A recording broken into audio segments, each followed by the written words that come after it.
मुफ्ती साहब के YouTube channels को सब्सक्राइब कीजिए। आस्क मुफ्ती तारिक मसूद। फ़ोन पर निकाह कैसे होता है? अगर किसी लड़के ने फ़ोन पर दो गवाह की मौजूदगी में किसी लड़की से निकाह किया और लड़की ने कबूल किया और इस कबूल करने वाले को दोनों गवाहों ने भी सुना, क्या ऐसा निकाह मुनक़िद होगा या नहीं? सना अली इंडिया से। ऐसे निकाह के इनेक़ाद में उलमा का इख्तलाफ है। राजे हमारी जो राय है वो ये कि अगर गवाहों दोनों तरफ से आवाज़ सुन रहे हैं और उनको पता है कि कौन है, अच्छी तरह से पहचान है, और फिर लड़की में ये भी ज़रूरी है कि वो अगर निकाह कर रही है तो गैर कुफ़ू में ना हो, क्योंकि अगर गैर कुफ़ू में निकाह करेगी तो वली की इजाज़त भी ज़रूरी है। तो ये शर्तें पाई जाएंगी तो निकाह हो जाएगा।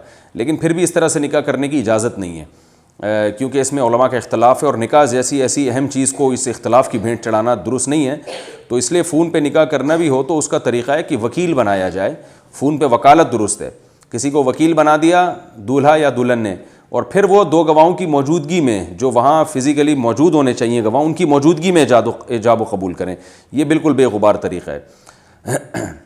मुफ्ती साहब के YouTube चैनल्स को सब्सक्राइब कीजिए। आस्क मुफ्ती तारिक मसूद।